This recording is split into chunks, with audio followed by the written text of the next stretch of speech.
حسبي ربي جل الله ما في قلبي غير الله حسبي ربي جل الله ما. Lewat safari dakwah pengajian malam ini, saya ingin mengajak khususnya warga desa Sontak untuk merekatkan nilai-nilai persatuan di antara kita. Ayatnya sudah dibacakan oleh anak-anak kita tadi, Qori. Wa'tasimu bihablillahi jami'an wa la tafarraqu. Berpegang teguhlah kalian kepada tali Allah dan jangan centang perenang, jangan tercerai-berai. Karena itu menjaga nilai persatuan, menjaga kerukunan sangat mutlak diperlukan. Ada satu kalimat bijak begini: kalau kita ingin menang, maka kita harus kuat. Kalau kita mau kuat, kita harus bersatu. Kalau kita harus bersatu, maka kuncinya silaturahmi. Kita pengen menang, maka harus kuat. Kita bisa kuat, harus bersatu. Modal utama untuk menggalang persatuan tidak lain dan tidak bukan adalah nilai-nilai silaturahmi. Malam ini saya hadir di desa Sontak. Saya nggak merasa seorang tamu datang di sini. Saya hanya merasa seorang keluarga yang hadir ke tengah-tengah keluarganya. Inilah silaturahmi. Saya tidak merasa seorang tamu. Saya hadir hanya mengunjungi keluarga. Saya datang ke tengah-tengah keluarga saya, masyarakat Sontak. Saya adalah saudara. Saudara adalah saya. Menghina saudara sama juga menghina saya. Menyakiti saudara sama juga menyakiti saya. Di hatiku ada kamu. Asik. Itulah silaturahmi. Betul, tak kenal maka tak sayang. Dengan silaturahmi, dengan musafaah, dengan saling mengunjungi, maka akan terjaga nilai-nilai persatuan sesama kita. Sebagai sebuah desa, sekarang ini Pak Kades sudah tidak ada lagi dikotomi antara desa dan kota. Dengan kecanggihan teknologi, apa saja yang terjadi di luar sana, di kota dan di desa bisa menyaksikan lewat smartphone. Betul ya?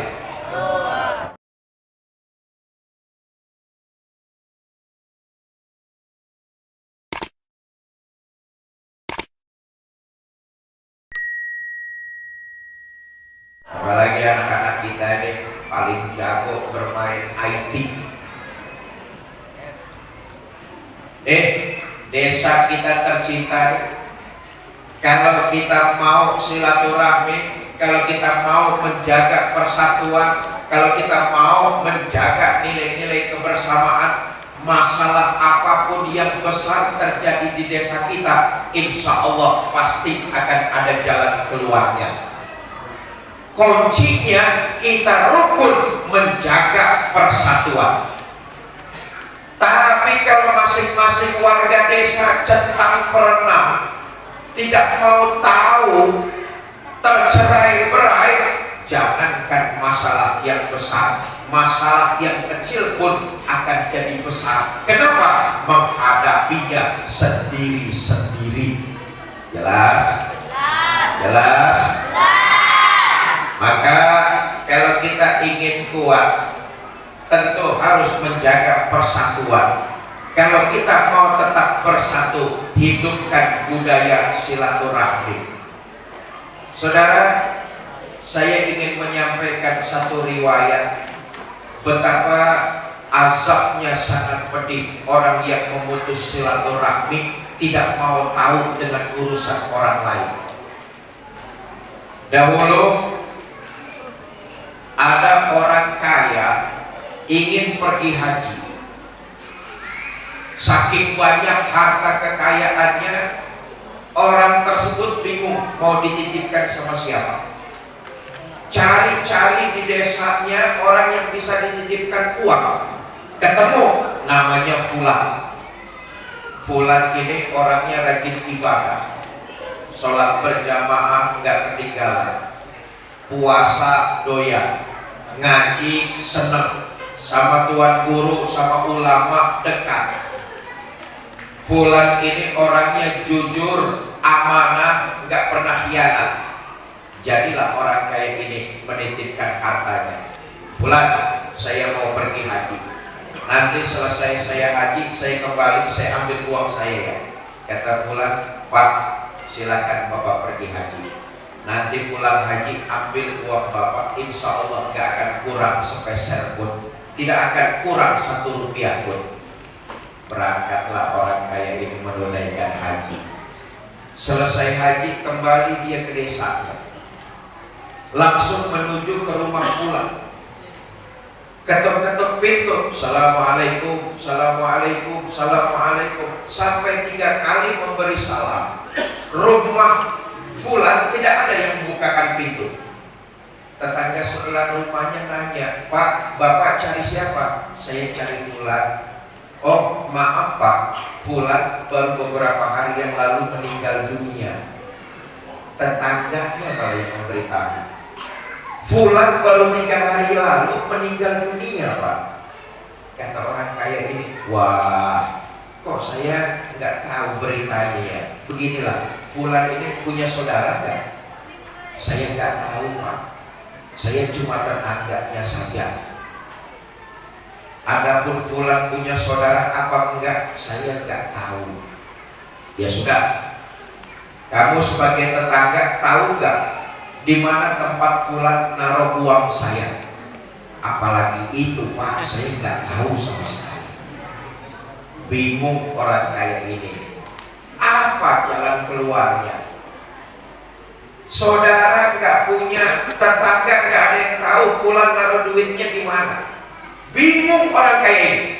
Dalam kebimbangan dia datang ke seorang ulama yang alim.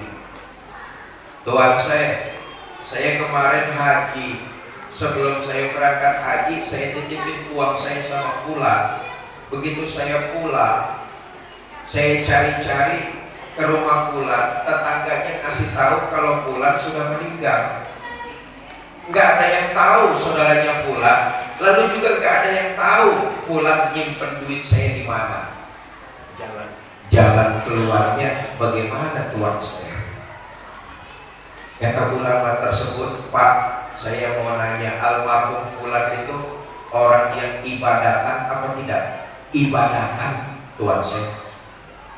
Sholat berjamaahnya nggak ketinggalan, ngajinya doyan, sama ulama dekat, puasanya getol, baca Qur'annya luar biasa. Dia amanah, nggak pernah dusta, nggak pernah khianat. Fulan orang yang beribadah. Kata sang ulama, ya sudah, nanti malam Bapak balik lagi ke Mekah. Nanti tepat di tepian sumur Zam-Zam, lewat tengah malam Bapak panggil Fulan di situ.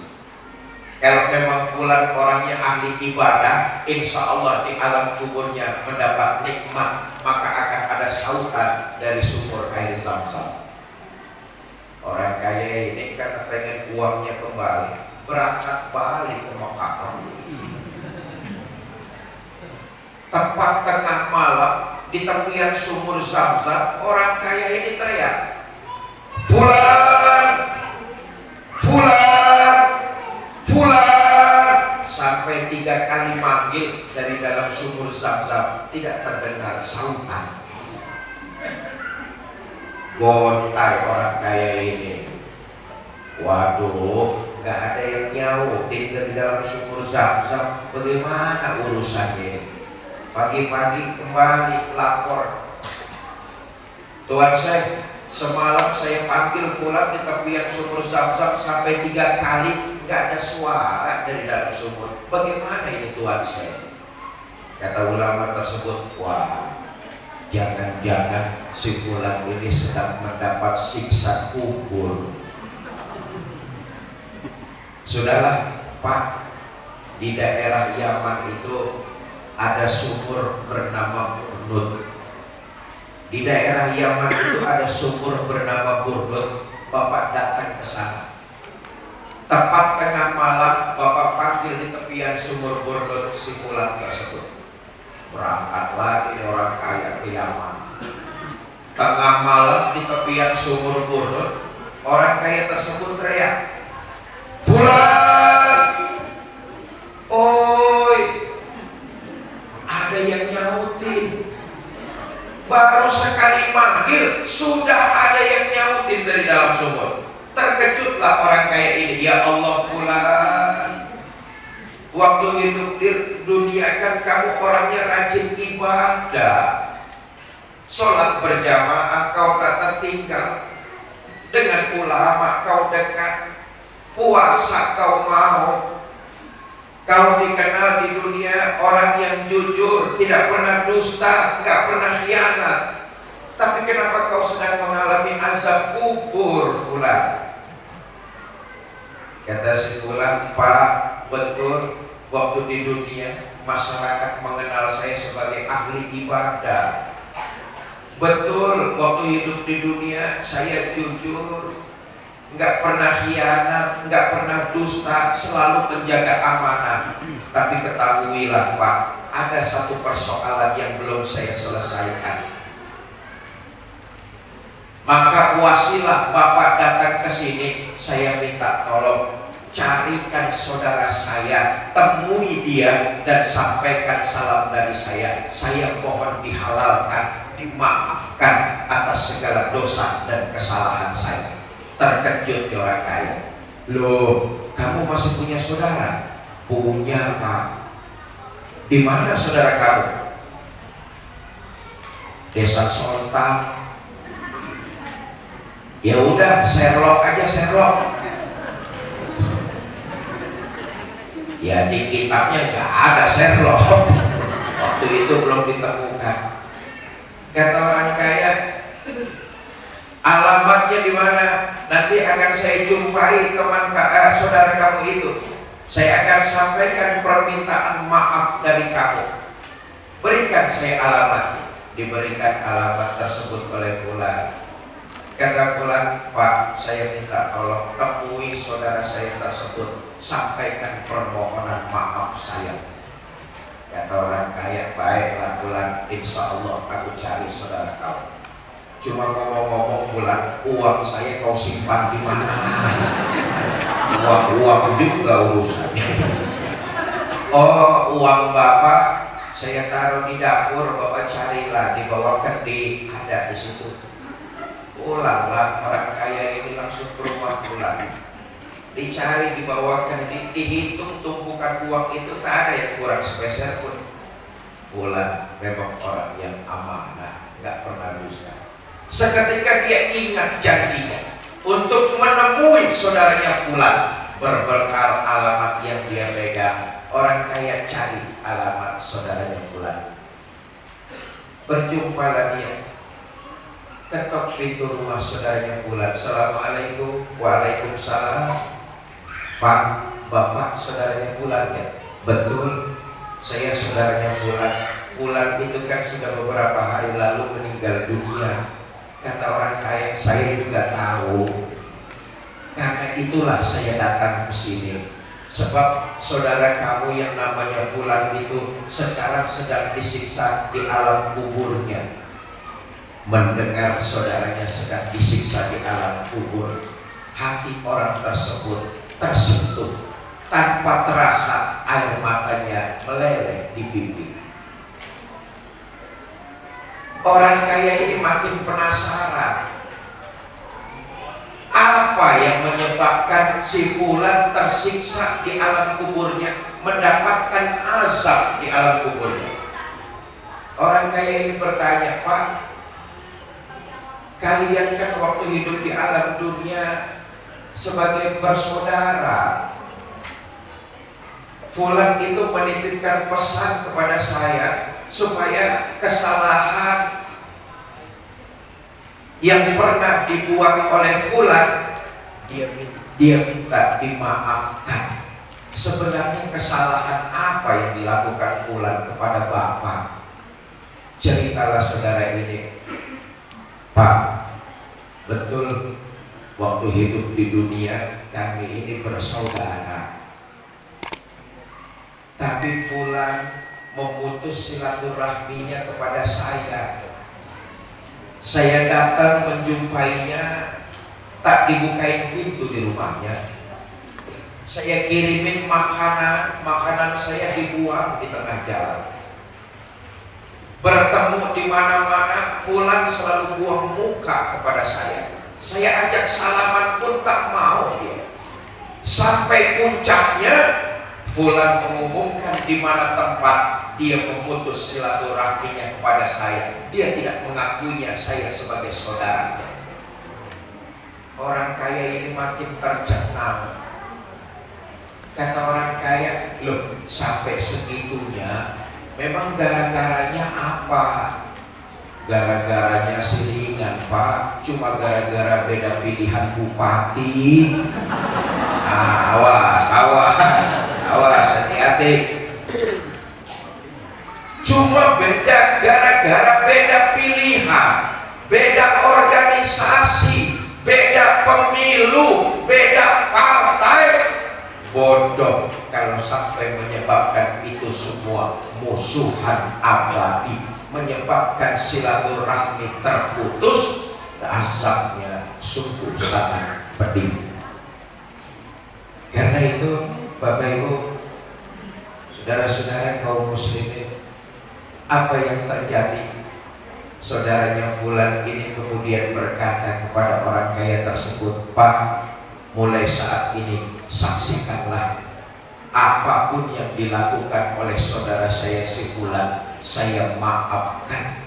Allah dan Bapak jadi saksinya. Beberapa hari kemudian orang kaya ini dimimpikan oleh Fulan. Dalam mimpinya Fulan tersenyum dengan wajah yang berseri, pakaian yang serba rapi, sambil mengucapkan kalimat terima kasih. Itulah gambaran. Kalau kita mau membudayakan silaturahmi, persatuan kita akan kuat. Tetapi kalau kita centang perenang, masa bodoh, kearifan lokal sudah tidak lagi kita terapkan dalam kehidupan kita di desa, maka yang timbul kemudian adalah carut marut yang saya khawatir provokator akan masuk ke tengah-tengah desa kita. Ini jangan sampai. Tahu provokator? Tahu provokator? Tukang mengadu domba, tukang fitnah, tukang menghancurkan persatuan. Sebab itu ini tugas kita semua. Karenanya budayakan silaturahmi, jangan sampai mau diobok-obok, jangan sampai mau dipecah belah di antara kita, khususnya warga masyarakat desa, umumnya kita semua umat Islam. Jelas? Jelas?